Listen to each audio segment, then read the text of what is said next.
Shalom, senang bisa menyapa saudara-saudari sekalian pada ibadah online minggu ini. Ibadah ini Anda dapat saksikan setiap saat di YouTube GBI Putra Official. Dan doa malam diadakan pada hari Selasa dan hari Jumat pada pukul 8 malam di @Sukino Tarjadi. Mari kita berdoa. Ya Bapa, saat ini kami berdoa memohon Engkau hadir di tengah kami. Kami akan memulai ibadah pada hari ini berserah dalam tangan-Mu, supaya Engkau memberikan penyertaan serta hikmat dan berkat-Mu melalui ibadah yang kami lakukan ini. Terima kasih ya Bapa, haleluya, amin. Mari saudara-saudari sekalian, kita puji nama Tuhan, kita ikut menyanyi dan memuji nama Tuhan, karena Dia yang layak dipuji dan layak disembah. Selamat beribadah, Tuhan Yesus memberkati. Haleluya, shalom jemaat GBI Putra dikasih Tuhan Yesus. Kita bersyukur hari ini kita boleh ada semua karena kebaikan Tuhan. Dan kita bersyukur kita akan menikmati tubuh dan darah Yesus lewat perjamuan hari ini. Siapkan hatimu, siapkan tubuhmu untuk memuliakan Tuhan. Kita sembah Dia, kita agungkan Dia sebab Dia Raja yang layak untuk terima pujian kita. Kita bangkit berdiri sama-sama. Kita berikan tepuk tangan yang paling dahsyat, yang paling meriah buat Tuhan sebab Dialah satu-satunya keselamatan kita saudara. Haleluya.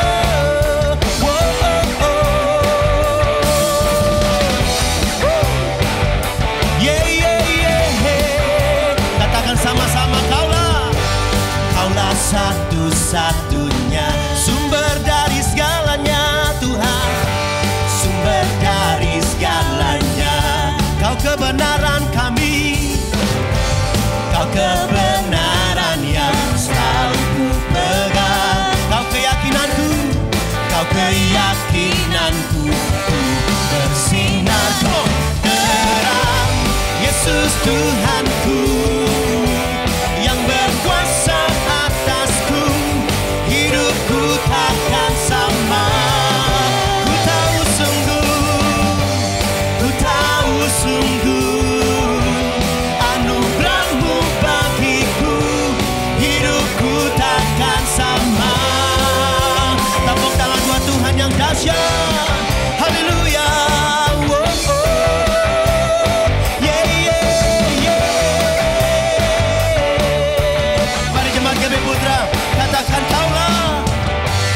Kaulah satu-satunya sumber dari segalanya, sumber dari segalanya. Tuhan, Kau kebenaran kami, amin. Kau kebenaran yang selalu ku pegang. Kau keyakinanku, Kau keyakinanku. Siap? Here we go. 1, 2, say. Yesus Tuhanku yang berkuasa atasku, hidupku takkan sama. Ku tahu sungguh, ku tahu sungguh anugerah-Mu bagiku, hidupku takkan sama.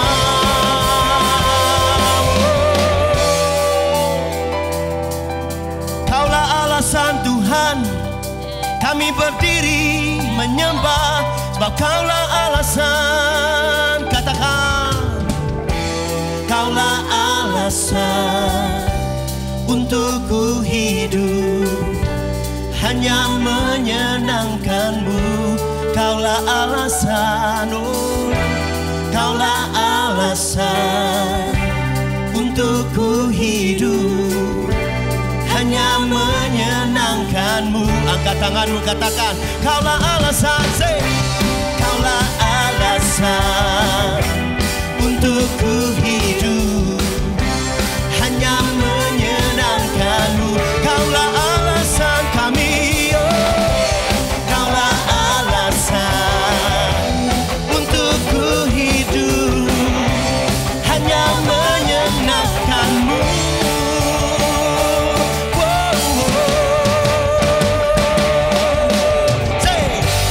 Yesus Tuhanku yang berkuasa atasku, hidupku takkan sama.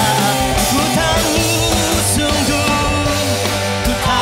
sungguh anugerah-Mu bagiku, hidupku takkan. Sekali lagi panggil namanya Yesus, Yesus Tuhanku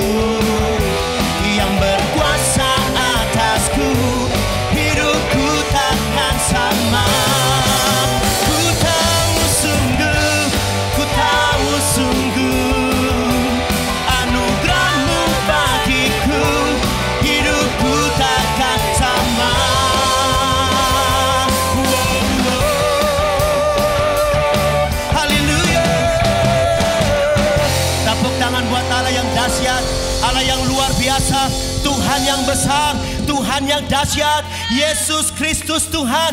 Berikan sorak-sorak bagi Dia. Haleluya. Masyurkan Dia saudara. Haleluya. Come on. Tepuk tangan buat Tuhan yang dahsyat. Oh, lukis cakrawala. Come on. Haleluya. Yeah, yeah, yeah. Mari jemaat GBI Putra yang diberkati, nyanyikan sama-sama, katakan melukis. Melukis cakrawala, merangkai jagat raya, pencipta alam semesta, pemilik kehidupan, pemilik kehidupan yang sanggup menyelamatkan. Dialah jalan kebenaran. Angkat tanganmu, come on, katakan. Kami rindukan kuasa lawatanmu, kebangkitan pasti terjadi. Are you ready? Say, whoa, oh, oh. Datanglah dan bertata, kuat dan berkuasa, saat hati bersatu, menaikkan pujian.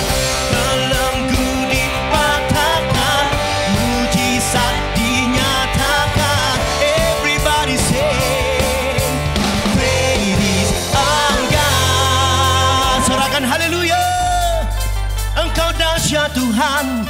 Oh, oh. Pelukis cakrawala, merangkai jagat raya, pencipta alam semesta, pemilik kehidupan, pemilik kehidupan yang sanggup menyelamatkan. Dialah jalan kebenaran. Angkat tanganmu jemaat Tuhan. Kami rindukan, yes Lord, terjadi atas bangsa kami. Amin. Siap jemaat GBI Putra, angkat suaramu, here we go. Say, whoa, oh, oh. Datanglah dan bertata, kuat dan berkuasa, saat hati bersatu, menaikkan pujian. Belenggu dipatahkan, mujizat dinyatakan. Everybody say, great is our God. Semua tepuk tangan kepala, come on. Woo. Ini doa kami Tuhan. Kami percaya pemulihan, kebangkitan terjadi atas bangsa kami Indonesia. Yang sakit disembuhkan, yang lemah dikuatkan, yang terikat dilepaskan. Yesus, haleluya. Yang percaya angkat tanganmu, katakan, kami rindukan kuasa lawatanmu, kebangkitan pasti terjadi. Everybody say, whoa, oh, oh. Datanglah dan bertata, kuat dan berkuasa, saat hati bersatu, menaikkan pujian. Belenggu dipatahkan, mujizat dinyatakan. Everybody say, great is our God. Come on. Datanglah dan bertata, kuat dan berkuasa, saat hati bersatu, menaikkan pujian. Belenggu dipatahkan, mujizat dinyatakan. Everybody say, great is our God.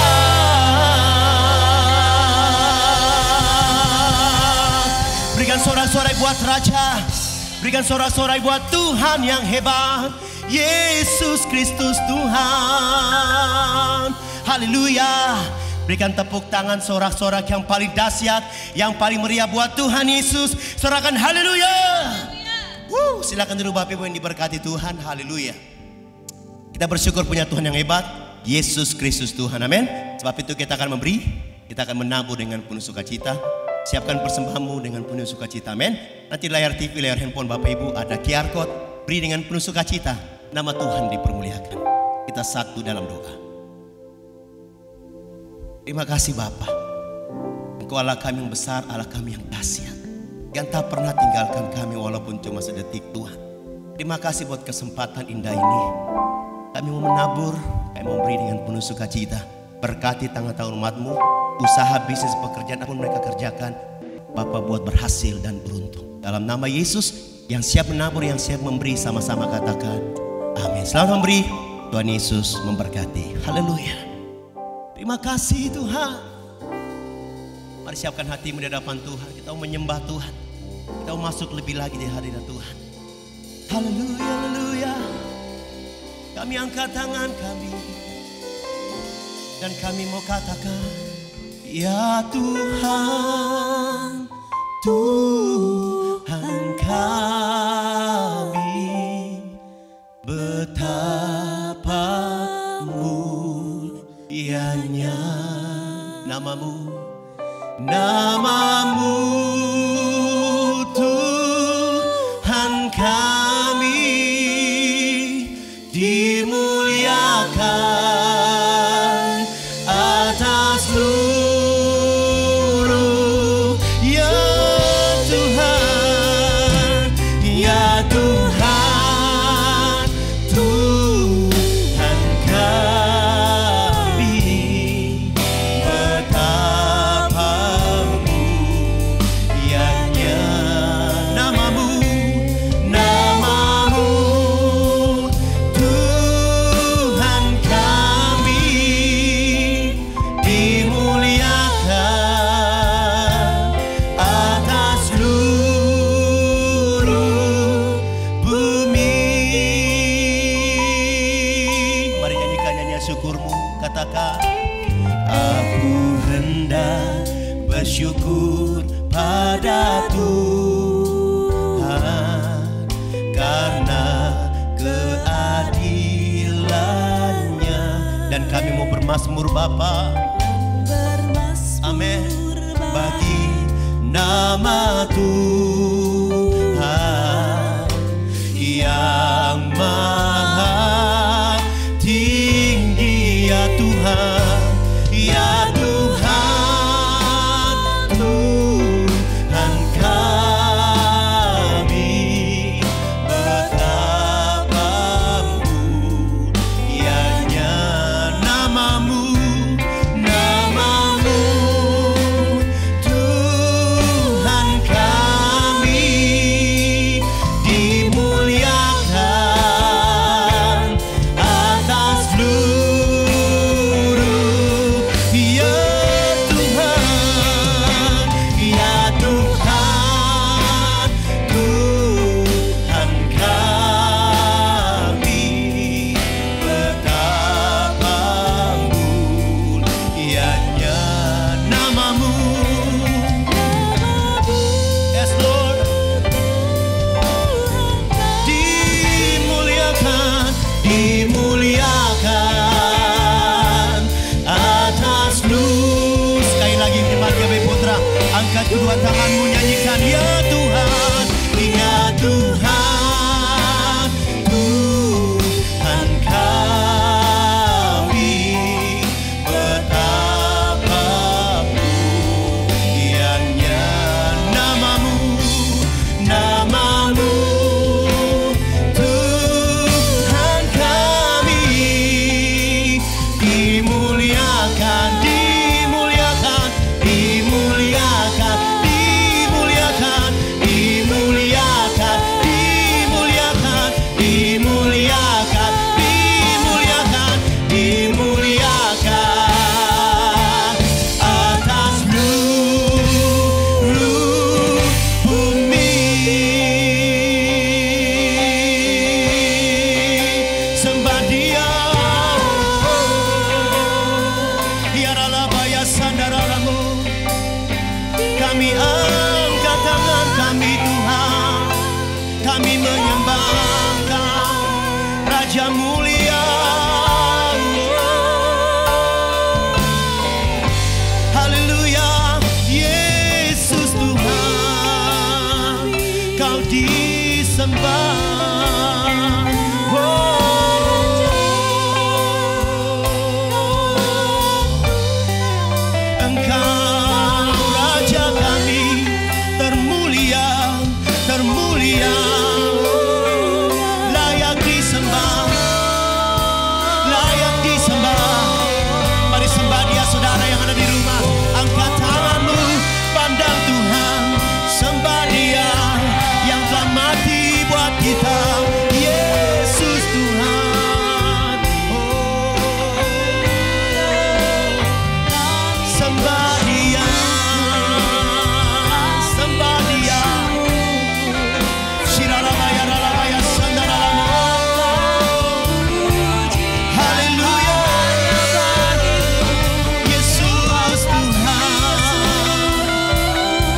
sembah Dia. Mari jemaat GBI Putra yang diberkati Tuhan, engkau yang rindu menyembah Tuhan, mari bangkit berdiri sama-sama di mezbahnya Tuhan. Dimanapun kau berada hari ini, sembah Tuhan yang sudah mati dan menebus engkau di kayu salib. Angkat tanganmu, sembah Dia. Sebab engkau mulia dan layak dipuji, yang duduk di tahta dan yang akan memerintah selamanya atas semua yang di bumi. Tepuk tangan buat Yesus yang mulia.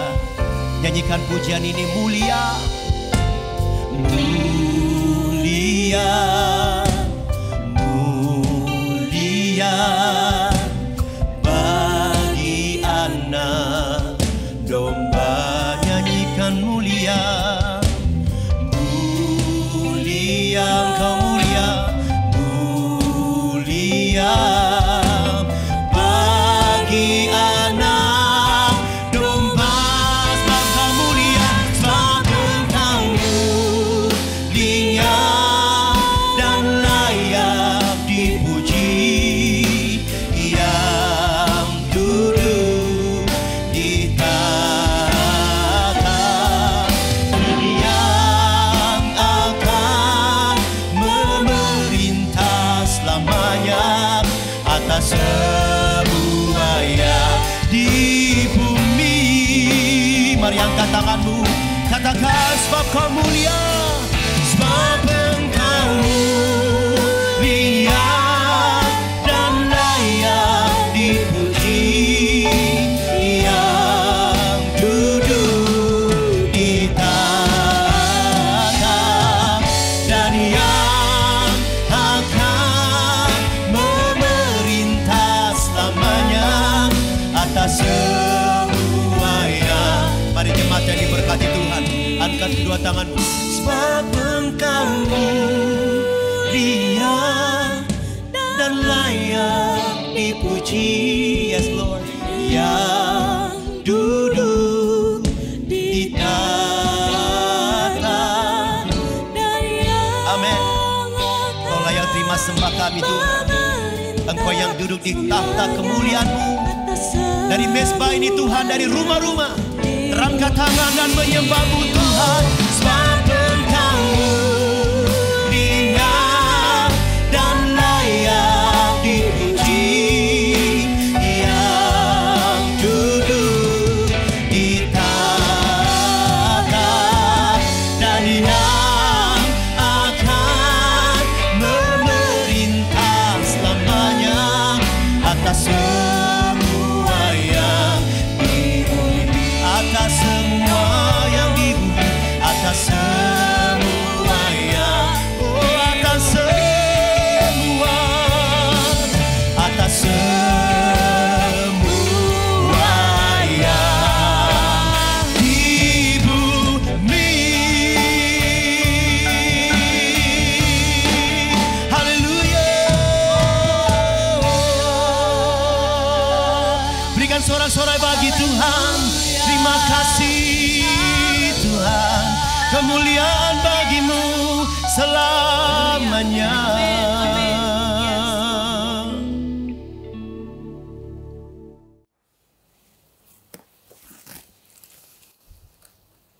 Saudara-saudari terkasih, jemaat sekalian yang dikasihi Tuhan, shalom semuanya dan selamat beribadah dalam ibadah online kita pada minggu pertama di bulan Agustus ini.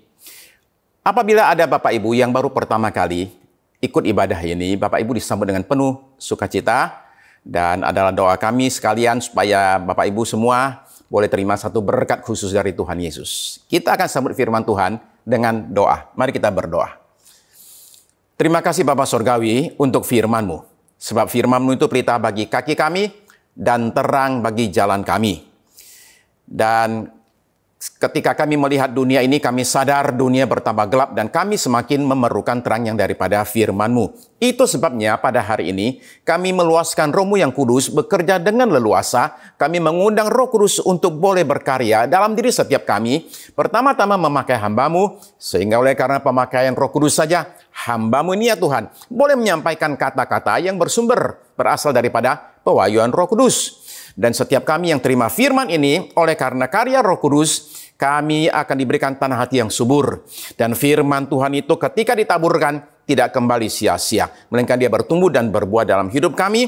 Firman-Mu hari ini mengarahkan kami, menguatkan kami, menghiburkan kami ya Tuhan. Dan kami siap tidak hanya semata-mata untuk mendengar firman saja, tapi mendengar dan melakukan apa yang kami dengar. Dalam nama di atas segala nama. Dalam nama Tuhan Yesus Kristus, Juru Selamat yang hidup, Raja yang kekal, kami sudah berdoa, bahkan sudah menerima semua jawaban doa kami ini. Amin, amin, haleluya. Pengkhotbah pasal 3, ayat yang pertama. Untuk segala sesuatu ada masanya. Untuk apapun di bawah langit ada waktunya. Jadi ada waktu untuk segala sesuatu. Termasuk ada waktu untuk pandemi COVID-19. Selama 1,5 tahun terakhir ini, kita ini umat manusia itu ibarat berjalan dalam satu terowongan gelap yang panjang sekali, dan sepanjang jalan kita bertanya-tanya, apakah ini akan berakhir? Jawabannya adalah iya, ini akan berakhir. Pandemi ini dengan segala kekuatannya dan keganasannya ini yang mengobok-ngobok hidup kita, itu akan berlalu. Virusnya barangkali masih akan ada, dan dari waktu ke waktu barangkali masih bisa muncul. Tetapi yang seperti sekarang, pandemi secara global ini, itu akan berakhir. Pandemi sebelumnya itu terjadi 100 tahun yang lalu, yaitu flu Spanyol. Nggak tahu kenapa namanya flu Spanyol, padahal mulainya di Amerika. Flu ini memakan korban, sekitar 500 juta orang kena. Dan dari 500 juta orang ini, sekitar 20 juta, kira-kira, ya, itu meninggal dunia. Nah, ini angka yang zaman dulu mengagetkan, zaman sekarang tetap mengagetkan. Tapi toh pandemi ini hanya berlangsung 2 tahun, ya, dari tahun 1918 sampai tahun 1920. Jadi demikian juga pandemi COVID-19 ini juga akan berakhir, akan berlalu. Ya. Kalau saudara-saudara lihat situasi sekarang ini, mungkin kita memang banyak bertanya, tapi saudara sekalian, semua ini akan berakhir dan hidup akan normal kembali. Contoh paling bagus adalah Wuhan. Wuhan itu dulu kan adalah kota pertama yang mengalami namanya lockdown yang begitu keras. Selama berbulan-bulan, penduduk Wuhan tidak boleh keluar rumah. Sampai akhirnya pandeminya, penyakitnya habis di sana, dan sekarang Wuhan kembali lagi normal. Orang-orang ada di jalan, restoran-restorannya ramai, mall-nya penuh sesak manusia, dan seperti yang bisa dilihat dari foto pesta air ini, sudah tidak ada lagi namanya penjarangan social distancing. Sudah nggak ada sama sekali. Di kota yang dulunya adalah sumber daripada yang menjadi pusat daripada penyebaran COVID yang pertama. Ya. Jadi kita punya harapan nih dengan melihat apa yang terjadi saat ini. Nah, saudara-saudara sekalian, manusia itu mesti hidup dengan mempunyai namanya pengharapan. Sebab orang tanpa pengharapan itu namanya orang putus asa. Apa yang terjadi ketika seseorang putus asa? Mereka berhenti hidup. Berhenti hidup pertama-tama secara psikologis. Mereka jadi orang-orang yang murung. Mereka jadi orang-orang yang hidupnya itu tidak ada enaknya, nggak ada senangnya, nggak ada artinya, dan nggak ada gunanya. Jadi mati secara psikologis. Lalu tahap berikutnya, mereka ini berhenti hidup atau mati itu secara fisik ketika umpama ada yang memutuskan untuk bunuh diri. Tapi barangkali kalau kita lihat, ada orang bunuh diri dengan cepat, dengan jalan lompat dari gedung seperti yang kita baca di berita. Tapi juga ada orang yang bunuh diri secara pelan-pelan. Ketika mereka memutuskan untuk, saya nggak mau hidup lagi. Ya. Jadi, tubuh jiwa roh orang tersebut itu pelan-pelan itu mati. Itu menurut saya juga suatu bentuk bunuh diri. Tidak ada keinginan untuk hidup lagi. Ya.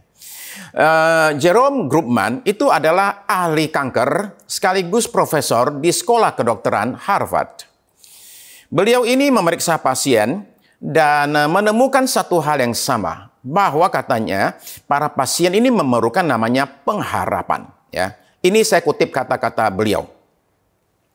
Saya pikir bahwa pengharapan telah, masih, dan akan terus menjadi inti dari pengobatan dan kesembuhan. Kita tidak bisa hidup tanpa pengharapan. Lalu di bukunya yang judulnya Anatomi Pengharapan, dia berkata begini. Pengharapan, saya tiba pada kepercayaan, pengharapan adalah sama vitalnya untuk hidup kita seperti oksigen yang kita hirup.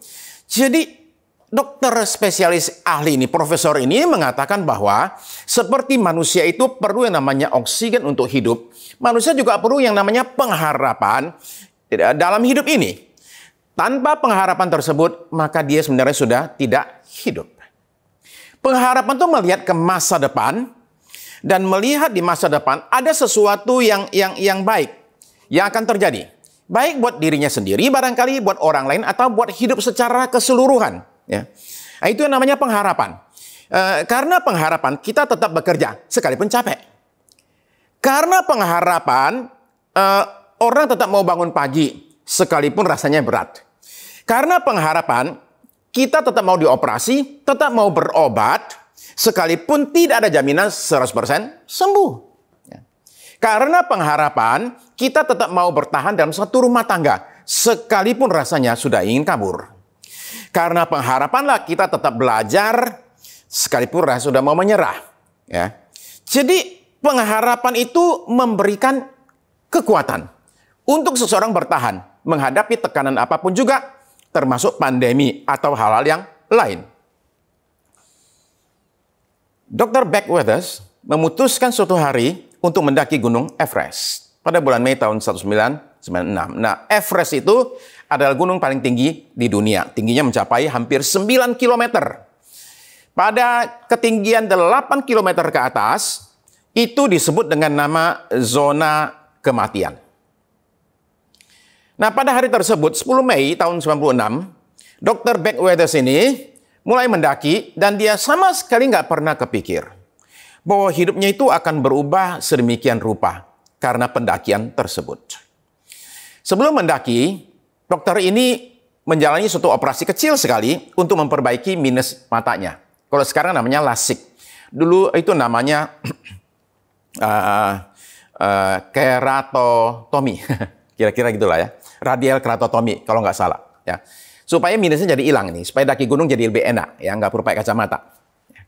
Nah, demikian apa dokter ini pada hari tersebut itu naik ke atas ke zona kematian. Dan di atas sana ternyata karena tekanan udara, matanya kena. Matanya berubah. Dan akhirnya jadi buta. Jadi akhirnya nggak bisa naik. Dia terpaksa tunggu untuk yang lain bawa dia turun. Mendadak, udara demikian cerah ini, dan di atas gunung itu terjadi kemacetan. Karena waktu itu ada sekian puluh orang yang ngantri naik ke puncak. Semua bareng. Nah, terjadilah badai salju. Badai salju yang mengerikan, sehingga suhu itu turun mencapai minus 50 derajat Celcius. Jadi dokter ini akhirnya itu duduk dalam satu tenda yang terbuka selama 15 jam. Tanpa bisa apa-apa, wajahnya itu terbuka tanpa tutup, tangannya itu juga tanpa tutup. Dan akibatnya wajah dan tangannya itu kemudian menjadi beku. Ya. Ketika dia ditemukan, yang nemukan dia itu bersama satu orang Jepang itu mengatakan yang Jepang sudah meninggal, yang satu ini sudah mati. Ya. Akan mati lah nggak lama lagi. Jadi istrinya ditelepon kasih tahu, suamimu sudah ditemukan dalam keadaan sudah jadi mayat. Tapi si dokter ini bercerita bahwa 15 jam kemudian, dia bisa berdiri. Dan kemudian jalan turun sendiri. Dan tiba di camp teman-temannya di bawah, ya sekian, masih tinggi sekali itu. Dan kemudian mereka bilang, ini orang kok masih hidup ya? Mukanya sudah hitam semua, tangannya hitam. Dan mereka kasih dia minum, kemudian tinggalin dia. Kenapa? Nggak bakal hidup. Ini orang bakal mati, nggak usah diurus. Ternyata dia tetap hidup. Dan bisa ikut turun lebih jauh lagi. Dan turun lebih jauh itu akhirnya dibawa dengan helikopter ke rumah sakit. Dia jalani operasi 9 kali. Tangan kanan hilang, tangan kiri tinggal berapa jari, kaki dipotong. Kemudian hidungnya itu. Hidungnya itu akhirnya dibikinkan hidung baru dengan memakai tulang dari telinga. Ya. Jadi sekarang telinganya sudah menjadi hidung. Ya, dia mungkin bisa mendengar dengan hidungnya. Nah, lalu kemudian Pak Dokter ini jadinya jadi seorang pembicara kemana-mana. Dan dia itu ditanya, apa sih yang membuat dia itu bisa bertahan sedemikian hebatnya? Sementara hari itu mati sekitar 8 orang di atas sana. Yang bikin dia bertahan apa? Pengharapan. Pengharapan apa? Dia cerita, saya bukan orang yang rajin-rajin amat ke gerejanya seperti demikian. Tapi katanya ada sesuatu dalam diri saya yang mendorong saya untuk bangkit. Dan di mata saya terbayang wajah dari istri saya dan anak-anak saya. Itu berlangsung sepanjang malam. Dia terus melihat wajah istri dan wajah anak-anak. Dan dia ingin sekali punya pengharapan bahwa saya pasti akan pulang ke rumah dan ketemu lagi dengan istri dan anak-anak saya. Nah, itu yang mendorong dia sehingga dia bisa kuat. Nah, Bapak Ibu sekalian, jadi pengharapan itu adalah sesuatu yang mesti kita miliki dalam hidup ini, terutama ketika kita di tengah-tengah suatu tekanan yang hebat. Nah, pengharapan kita itu bukan PHP. Ya, bukan pengharapan palsu, saudara-saudara sekalian. Ya. Tapi ini suatu pengharapan yang pasti. Kenapa pasti? Karena didasarkan kepada janji Tuhan. Yang adalah iya dan amin. Seperti apa janjinya? Coba kita baca Yeremia 29 ayat 11. Ayat klasik. Yeremia 29 ayat 11. Coba kita perhatikan kata-kata ini ya. Yeremia 29 ayat 11. Sebab aku ini Tuhan, aku ini mengetahui rancangan-rancangan apa yang ada padaku mengenai kamu. Demikianlah firman Tuhan, yaitu rancangan damai sejahtera dan bukan rancangan kecelakaan untuk memberikan kepadamu, perhatikan ini, hari depan yang penuh harapan. Nah, janji Tuhan ini diberikan kepada Israel pada waktu mereka ada di titik terendah dalam perjalanan hidup mereka sebagai suatu bangsa. Yaitu mereka sekarang dibuang, kalah dalam perang, dijajah, dan kemudian dibuang ke satu negara namanya Babilonia. Nah, di tengah-tengah keterpurukan mereka ini, Tuhan itu memberikan kepada mereka satu janji akan hari depan yang penuh dengan pengharapan. Nah, pada saat mereka paling terpuruk, dan memang pada momen itulah mereka memerlukan janji tersebut. Untuk mereka itu bisa bangkit dan kemudian bertahan terus. Lalu kemudian kita akan lihat lagi 1 Korintus 15 ayat 19. Saya akan bacakan dari versi BIMK, Bahasa Indonesia Masa Kini. 15-19 dari 1 Korintus. Kalau pengharapan kita kepada Kristus terbatas pada hidup kita di dalam dunia ini saja, maka dari seluruh umat manusia di dalam dunia ini, kitalah yang paling malang. Tersirat di sini adalah bahwa kita ini adalah orang-orang yang berharap kepada Kristus, tidak hanya dalam hidup di dunia ini saja, ya. Tapi juga untuk kehidupan yang berikut di yang namanya langit baru dan bumi baru, Yerusalem surgawi. Ya. Karena itu kita bukan orang-orang yang paling malang. Dari sini jelas ada dua, saya sebut wilayah ya, ada dua wilayah pengharapan bagi pengikut Kristus. Nomor satu adalah yaitu pengharapan di hidup yang sekarang ini. Itu yang pertama. Pengharapan di hidup yang sekarang ini.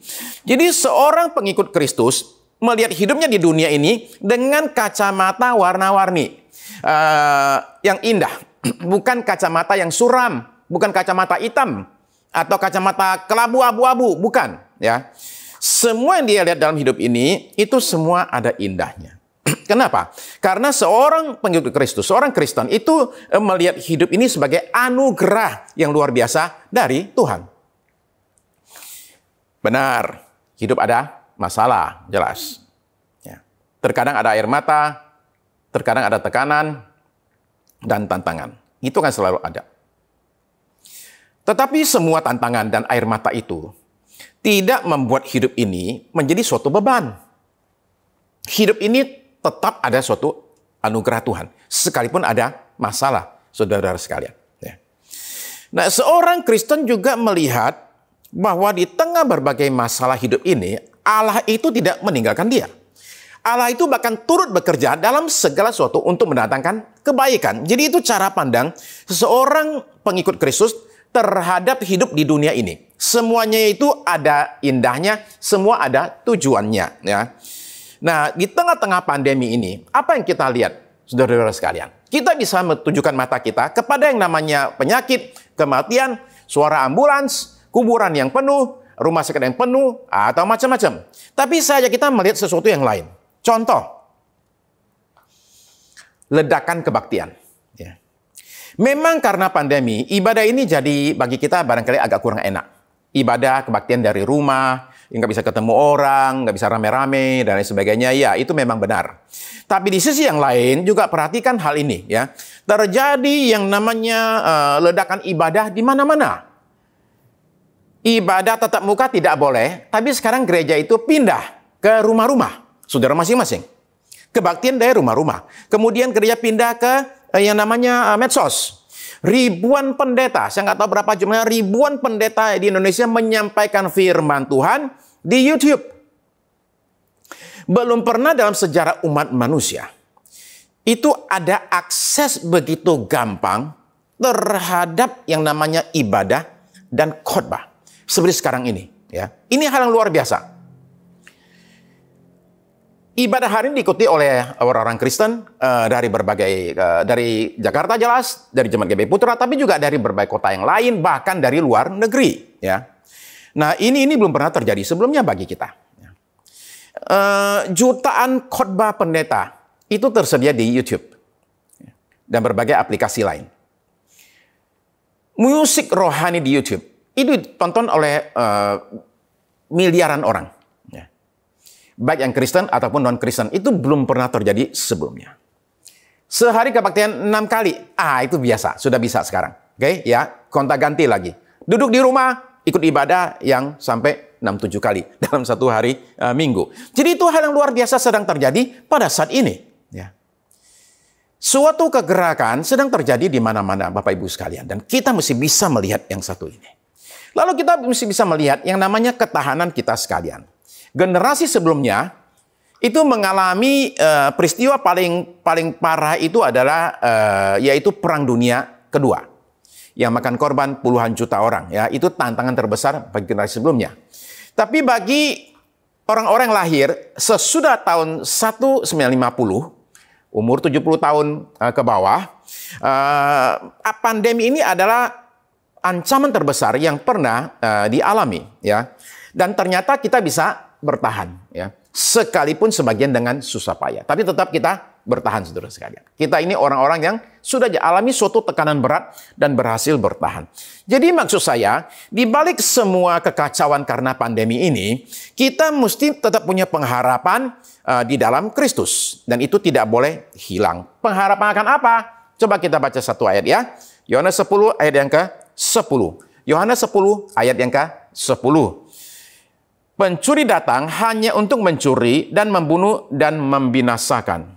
Aku datang supaya mereka mempunyai hidup dan mempunyainya dalam segala kelimpahan. Jadi hidup dalam Yesus adalah hidup dalam kelimpahan.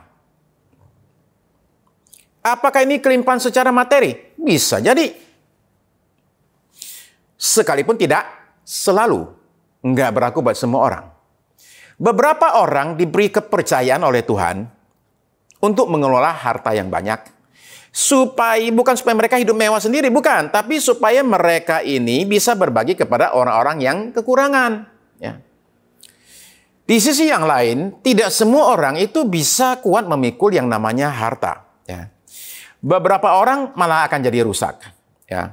Hancur hidupnya itu kalau dikasih uang banyak. Contoh sudah banyak. Jadi kalau demikian, apakah kelimpahan dalam Yesus ini sifatnya non-materi? Iya jelas. Ya.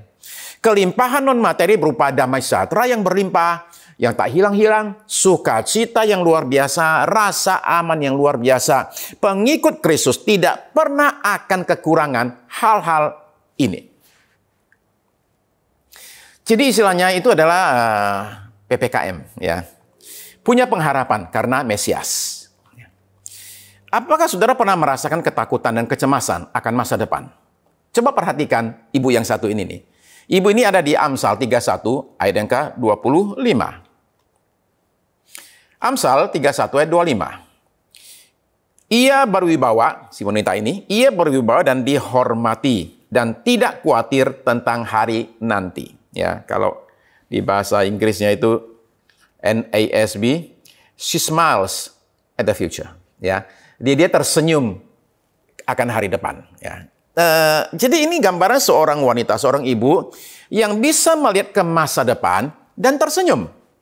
Enggak ada khawatir sama sekali. Di masa depan itu dia menemukan yang namanya pengharapan berlimpah ada di sana. Jadi dia hidup dengan tenang sekarang. Kenapa? Pengharapan memberi kekuatan. Nah, kecemasan dan kekhawatiran itu kan adalah ciri khas kehidupan pada zaman ini. Dan saya rasa ini akan terus berlanjut, akan terus ada berbagai hal yang terjadi yang bisa memicu orang untuk alami ketakutan dan kekhawatiran dalam hidup ini. Ya, akan ada terus. Nah, saudara mesti divaksin dengan vaksin pengharapan. Orang yang punya pengharapan dalam Yesus itu tidak gampang kemasukan isu negatif. Dan tidak gampang terpapar virus ketakutan dan kekhawatiran. Karena dia sudah divaksin dan sudah punya yang namanya antibodi. Ya. Ibrani 12 ayat 17. Ibrani 12 ayat 17 sampai ayat 20. Ibrani 12 ayat 17. Karena itu, untuk lebih meyakinkan mereka yang berhak menerima janji itu akan kepastian putusannya, Allah telah mengikat dirinya dengan sumpah. 18. Supaya oleh dua kenyataan yang tidak berubah-ubah, tentang mana Allah tidak mungkin berdusta, kita yang mencari perlindungan, beroleh dorongan yang kuat untuk menjangkau pengharapan yang terletak di depan kita. 19. Pengharapan itu adalah sau yang kuat dan aman bagi jiwa kita, yang telah dilabuhkan sampai ke belakang tabir 20, di mana Yesus telah masuk sebagai perintis bagi kita, ketika ia menurut peraturan Melkisedek, menjadi imam besar sampai selama-lamanya. Saudara perhatikan ayat-ayat ini ya. Di ayat yang ke-18 katanya kepada kita yang mencari perlindungan. Saat ini bahkan di tengah pandemi ini, kita yang mencari perlindungan daripada serangan virus ini, saudara sekalian, ini berlaku buat kita. Ya. Lalu kemudian ayat yang ke-18 juga katanya ada pengharapan terletak di depan kita. Jadi di depan kita hanya tinggal diambil saja pengharapan tersebut. Ya. Lalu kemudian ayat 19 katanya pengharapan itu digambarkan seperti jangkar, sau yang kuat dan aman bagi bukan badan kita tapi bagi jiwa kita. Sau yang kuat dan aman bagi jiwa kita. Berikan kita ketenangan dan damai sejahtera. Lalu kemudian katanya pengharapan itu kuat karena apa? Karena dilabuhkannya itu, dikaitkannya itu sampai ke belakang tabir. Tabir apa yang dia maksud? Tabir yang dia maksud adalah tabir yang menutupi ruang maha suci di bait suci. Jadi ini gambarannya adalah bahwa jangkar ini itu menjadi kuat karena dilabuhkannya itu ke hadirat Tuhan di ruang maha suci. Nah itu adalah gambarannya itu. Jadi jangkar ini demikian kuatnya tidak akan tergoyahkan oleh badai sekuat apapun juga, pandemi separah apapun juga, tidak bisa menggoncangkan pengharapan yang sudah ada dalam diri seorang pengikut Kristus. Dia sudah masuk ke ruang maha suci, dia sudah ada di sana, dan dia menjadi perintis bagi kita, dan katanya 20 adalah Yesus itu di sana sebagai imam besar. Imam besar tugasnya apa?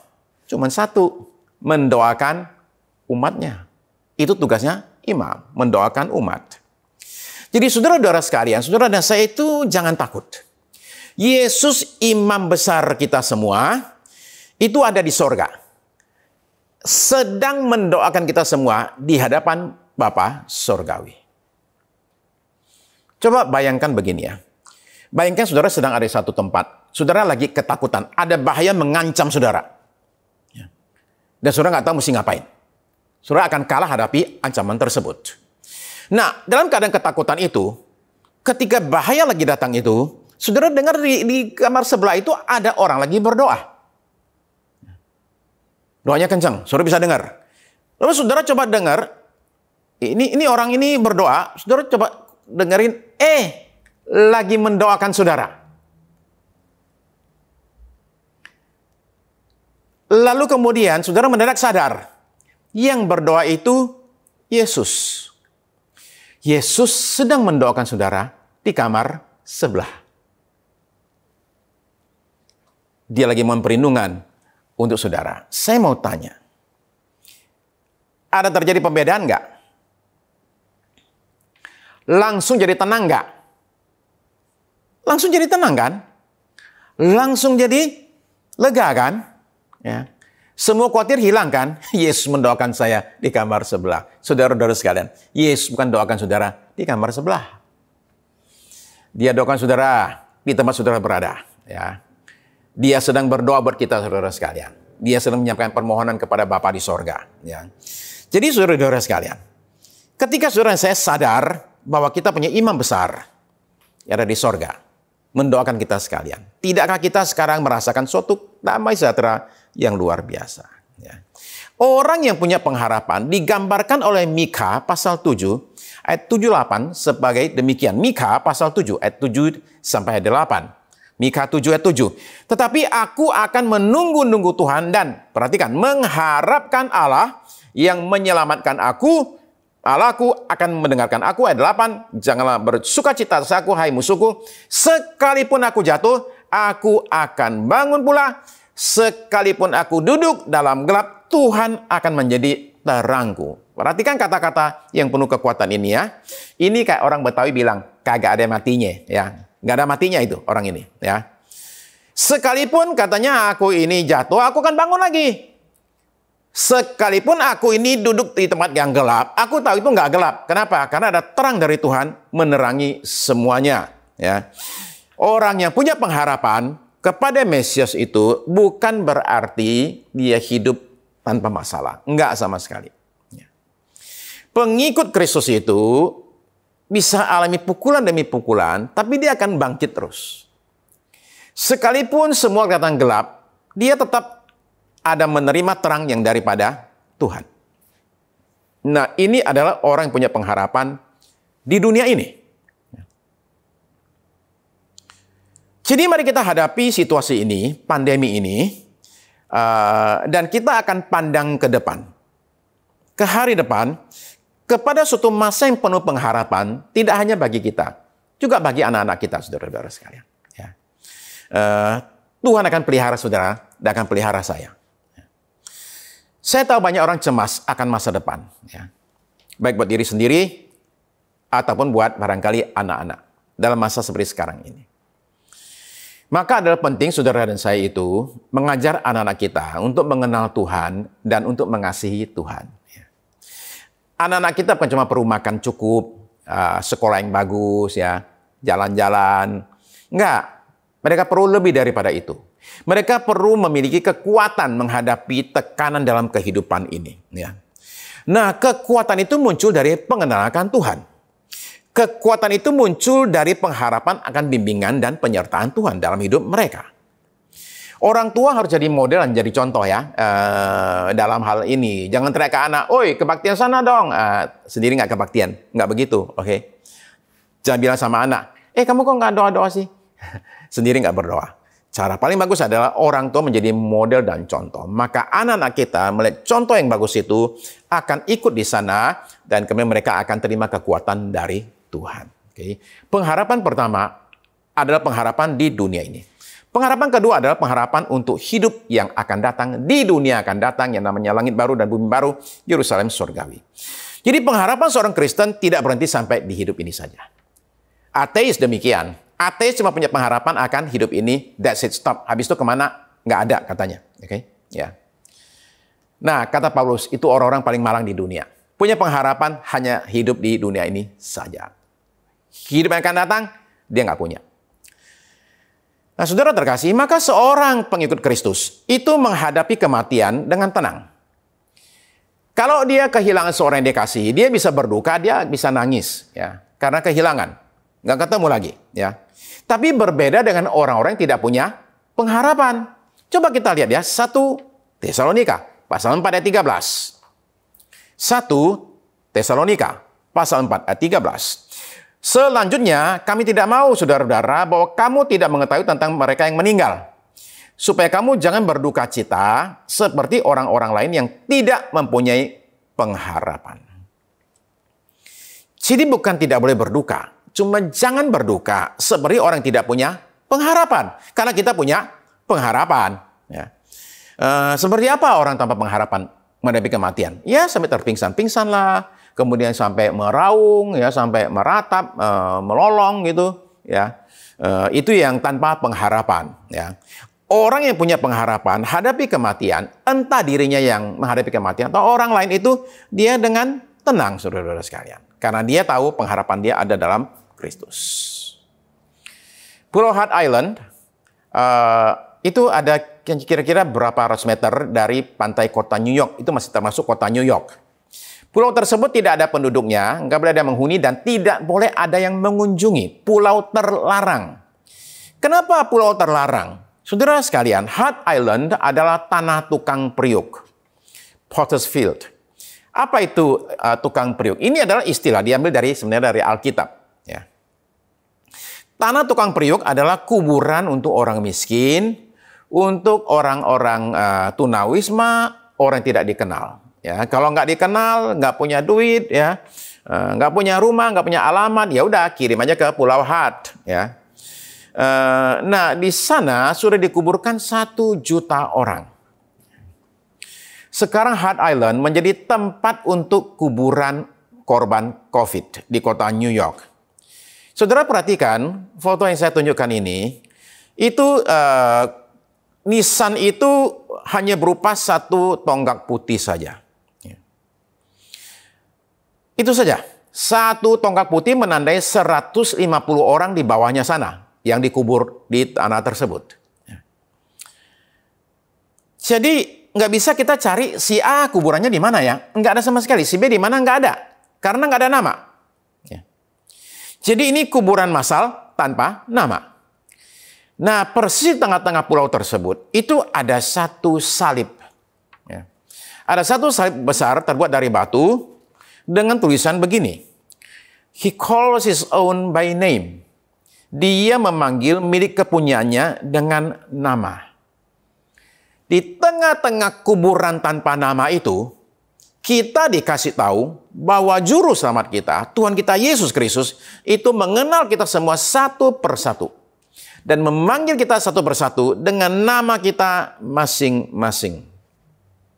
Itulah pengharapan kita, saudara-saudara sekalian. Bahwa pada suatu saat, kita akan menghadap pencipta kita, menghadap Tuhan kita. Pada waktu itu, pengharapan kita akan hidup yang akan datang di dalam Kristus. Di Yerusalem baru tersebut, itu akan menguatkan kita sehingga kita tidak takut menghadapi yang namanya kematian. Kita tahu kita akan pergi ke mana. Ya. Bahkan kita berharap akan satu hal lain lagi yang terjadi seperti gambaran dari video yang saya mau tunjukkan ini. Nah, video ini adalah satu segmen acara Natal dari satu komedian Inggris bernama Michael McIntyre. Michael ini mengundang salah satu hadirin di acaranya di studio di London untuk maju ke depan. Dengan syarat orang tersebut harus punya keluarga yang di luar negeri. Dan harus jauh ya. Nah, salah satu peserta itu, satu orang oma, akhirnya diundang untuk ikut naik ke atas, join ke atas, dan kemudian Si Oma ini ditanya, ternyata saudaranya itu ada yang anaknya ternyata tinggal di New Zealand dan dia sudah 8 tahun nggak pernah ketemu anaknya tersebut. Ya, dia punya cucu juga yang nggak pernah dia ketemu dari sejak cucunya lahir. Nah, jadi si Oma di panggung diajak untuk ngobrol sama anaknya melalui video call. Dan itu sesuatu yang sangat menyentuh sekali. Melihat bagaimana si Oma ini 8 tahun nggak ketemu anaknya dan cucunya dan kemudian bisa bicara per telepon gitu, ditonton oleh sekian ribu orang di studio tersebut. Itu sangat indah sekali, saudara-saudara. Coba perhatikan ya videonya ya. Oh, hang on. Stop. Sorry. I just wanted to try something. Can you leave that 1 second? Listen, I thought, ladies and gentlemen, seeing as it is Christmas, I would ask a member of the audience on this one occasion if they would allow me to plug their phone into my big phone and try and FaceTime a relative on it for Christmas. And this could be anywhere. Just by way of applause, if you have relatives abroad. Relatives abroad? You were applauding? Who have you got? Who's abroad for you? My family, my sisters, brothers. Where are they? In Florida. In Florida? That's far. Can we get further than Florida? Applause. New Zealand. New Zealand is probably the furthest. What's your name? Angela. Who are you with tonight, Angela? My daughter and my son-in-law. What are their names? That's Jenny and that's Rob. Big question here. Do you have a mobile telephone, any of you? Okay, come on this stage, let's try this. Ladies and gentlemen, they've got relatives in New Zealand. Brilliant, nice to meet you both. So you two stand over here. Okay, so tell me about your family abroad. My son. Your son. Tell us about your son. What's his name? His name's Alan. And he lives all the way in New Zealand? Yeah. So, do you get to see him at Christmas? No, I haven't seen him for 8 years. 8 years? Yeah. Oh. I've got grandchildren that I've never seen. Well, this will be a lovely surprise for them. We're going to FaceTime them. How many grandchildren have you got? I've got 3 in New Zealand. You've never met them. What's their names? Madison, Abby and Connor. Well, what we're going to do then, we're going to try really hard to FaceTime them in New Zealand. Hopefully, you will be able to wish them a very Merry Christmas on the TV. And do you video call them like this? I spoke to him last night and said I was going to come and see you, and he said that you was his favourite comedian, so... Oh, well, we're definitely going to go through this. Come on! I like the sound of this guy. All right, where is he? Underbrother. All right, Alan. All right. I'm his favourite comedian.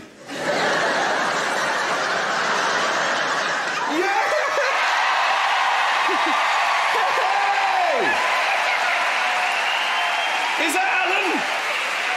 Yeah. Is that Alan? Yes. Look who it is! Hang on, let me get rid of this. Sorry. Merry Christmas! How are you? Yeah, You've probably no idea why I'm calling you. Who's that sitting with you there? This is my daughter, Madison. Oh, hi! Well, this is on TV on Christmas Day. Say hello! It's the Big Show! So you're in New Zealand? Yes, yeah. Amazing. Well, listen, I've got a surprise for you, because I gather you haven't seen your mother for 8 years. Who else is there? Are the other children? Your wife? Abby, Can we get them in? Can we get them? Hannah. Oh, look at this. Where are they? Yeah. Oh, yay! Oh, all the way from New Zealand. Oh. Okay, well, I've got your mum. That's so sweet. What time is it there? Well, it's about the same time as you, Michael. What?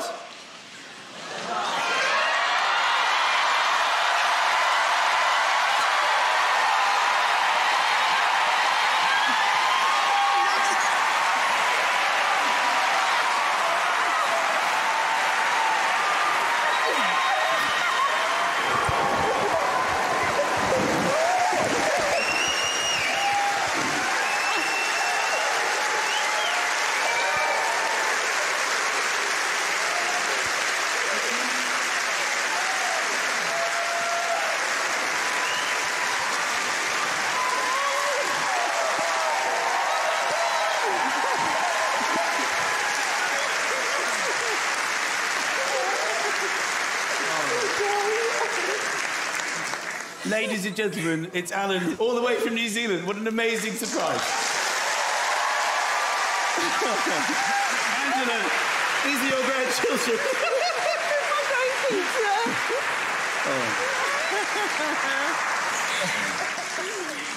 Well, that was quite a moment, wasn't it? I just can't believe he's here. Yeah. I've not seen him for 8 years and I didn't ever think I was going to see him again.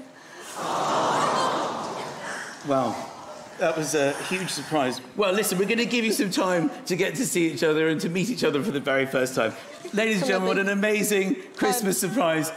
Angela, Alan, all of you. Thank you so much. Merry Christmas.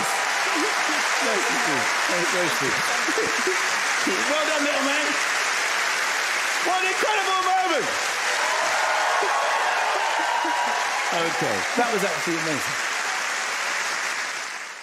Bayangkan bagaimana perasaan si Oma. Dia pikir dia akan meninggal tanpa akan ketemu lagi dengan anak atau mantu atau cucunya. Tidak berdaya di tengah-tengah pandemi, tidak ada jalan keluar, tidak ada harapan.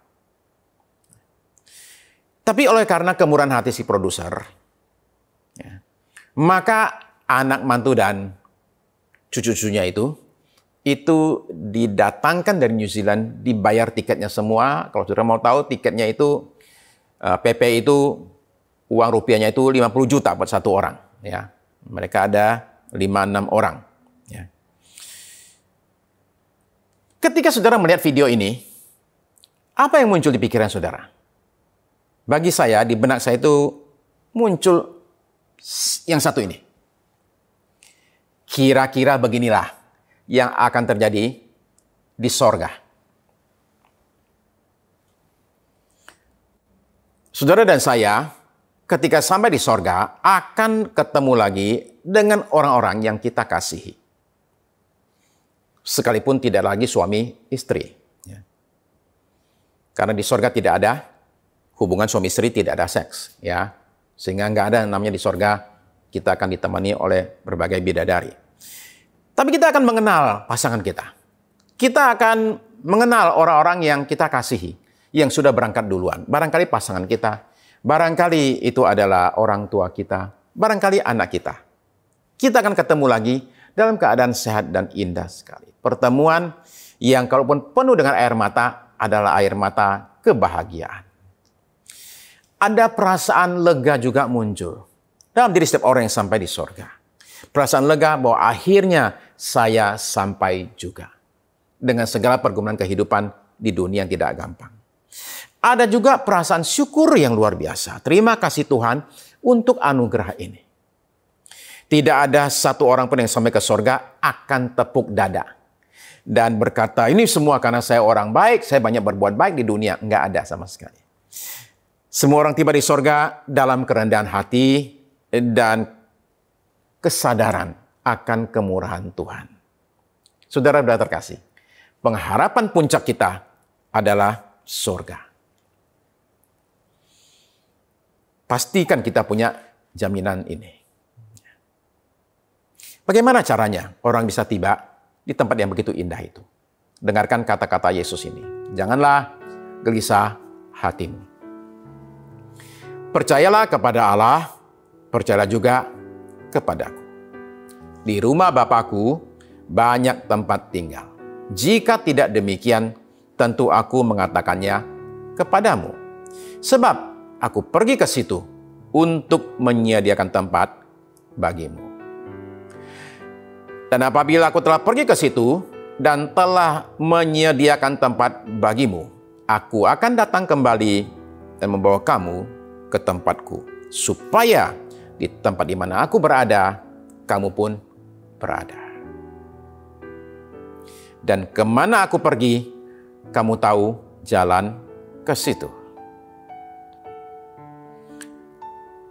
Akulah jalan dan kebenaran dan hidup. Tidak ada seorang pun yang datang kepada Bapa kalau tidak melalui aku. Inilah kata-kata Yesus yang disampaikan kepada murid-muridnya. Jadi kita semua punya satu jaminan ini. Bahwa Yesus itu adalah jalan, kebenaran, dan hidup. Dan hanya melalui Yesus, kita akan tiba di sorga yang mulia. maukah saudara-saudara pada hari ini terima jaminan ini? Jikalau saudara mau, yang saudara perlu perbuat cuma satu. Saudara datang kepada Yesus dan percaya kepadanya. Dan terima karyanya di kayu salib sebagai juru selamat kita dan Tuhan dalam hidup kita. Dan jikalau saudara mau pada saat ini, terima kekuatan ini, pengharapan ini. Saya mengajak saudara sama-sama berdoa. Jikalau saudara belum pernah selama ini menyerahkan hidup saudara kepada Yesus, saya undang saudara saat ini untuk boleh datang kepada Dia dan berikan hidupmu kepada Dia. Maka pengharapan ini, bahkan jaminan ini akan diberikan bagi saudara. Terima kasih Tuhan Yesus. Ada orang-orang di sini yang ibadah ini yang membuka hati untuk Engkau ya Tuhan. Dan Tuhan tahu siapa orangnya dan di mana berada. Ulurkan tanganmu Tuhan dan jamalah kehidupan saudara-saudariku ini. Sehingga bahkan pada hari ini damai sejahtera-Mu, sukacitamu memenuhi hati mereka. Sehingga segala keputusasaan itu menyingkir. Segala kegalauan itu menyingkir. Sebagai gantinya, damai Tuhan memenuhi hati kami. Terima kasih Tuhan Yesus. Terimalah saudara-saudariku yang hari ini menyerahkan hidup mereka kepadamu ya Tuhan. Terima kasih Tuhan di dalam nama Yesus. Saudara terkasih, jika saudara pertama kali lakukan hal ini, terima Yesus dalam hidupmu, saudara-saudara bisa kontak gereja terdekat di tempat saudara untuk saudara-saudara itu bisa dilayani dengan baik. Jika saudara ingin dilayani oleh GBI Putra, saudara bisa hubungi kami, saudara sekalian, ya, melalui berbagai cara di medsos, Instagram, ataupun ada nomor yang bisa dihubungi. Saudara-saudara terkasih, saya mau doa buat saudara-saudara yang saat ini dalam keadaan rasanya tidak kuat untuk berjalan sekali lagi. Sebelum kita masuk perjamuan kudus, saya mau doa buat saudara-saudara sekalian. Buat saudara yang hari-hari ini perlu kekuatan dari Tuhan, yang merasa terowongan ini kayaknya jalannya jauh banget, nggak kelihatan sinar di ujung. Saya mau ajak saudara hari ini dengan iman kita menerima pengharapan ini, bahwa semuanya ini akan berlalu dan Tuhan akan menguatkan kita sekalian. Bolehkah saudara bangkit diri pada saat ini? Saya mau doa buat saudara-saudara sekalian. Tuhan Yesus, perhatikan Tuhan saudara-saudariku yang hari-hari ini merasa capek, tidak tahu mesti gimana lagi. Tuhan, hamba berdoa, kekuatan dari sorga dinyatakan di dalam nama Yesus. Terima kasih Tuhan, dan penghiburan-Mu, kekuatan-Mu Tuhan, terus memenuhi hati kami semua, penuhi jiwa kami semua ya Tuhan. Bahkan bagi yang sakit sekalipun Tuhan, alirkanlah kuasa kesembuhan-Mu Tuhan, terjadi saat ini dalam nama Yesus, terjadi atas kami semua. Terima kasih Tuhan Yesus, kuasa-Mu, hadirat-Mu Tuhan memenuhi hidup kami. Terima kasih, dan maka kami akan kuat hadapi semua tekanan seperti apapun juga, dan akan terus berjalan sampai garis finish. Terima kasih Tuhan Yesus, terima kasih Tuhan. Saudara terkasih dalam Tuhan Yesus, saja kita masuk perjamuan saat ini. Silakan siapkan roti dan anggur saudara ya. Saudara terkasih, mari kita angkat roti di tangan kita dan dengarkan kata-kata ini ya.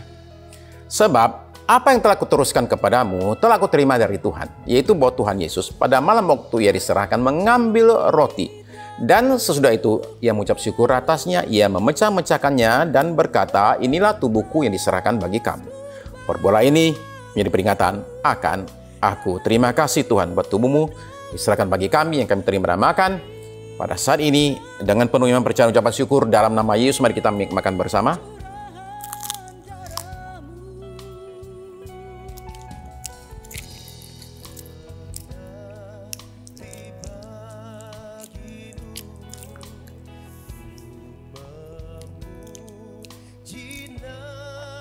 Angkat cawan di tangan saudara.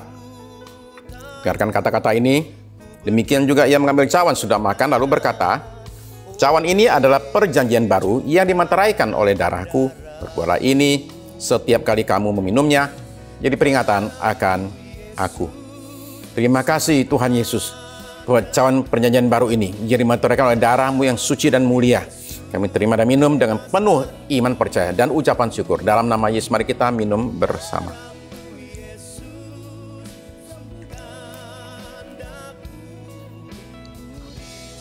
Terima kasih Tuhan Yesus. Semua janji Tuhan, berkat Tuhan melalui perjamuan kudus, kami terima sepenuhnya dalam nama Yesus. Terima kasih Tuhan. Dan sekarang Tuhan, sembuhkanlah bangsa negara kami Tuhan Yesus. Yang dalam keadaan saat ini, dalam keadaan sakit, pimpin presiden kami Tuhan, supaya dia tahu apa yang harus dia perbuat di tengah-tengah situasi ini. Kami menyerahkan pemimpin bangsa kami ke dalam tangan Tuhan. Termasuk juga pemimpin gereja semuanya boleh bangkit dan jadi berkat bagi bangsa. Terima kasih Tuhan Yesus.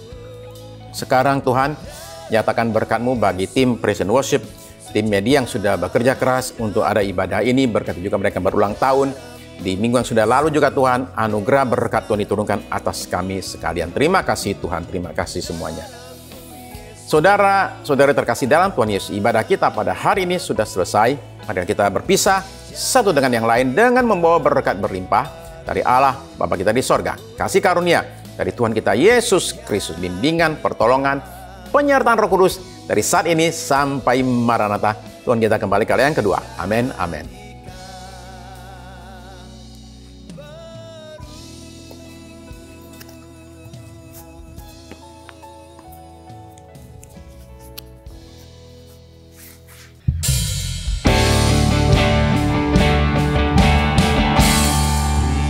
Terima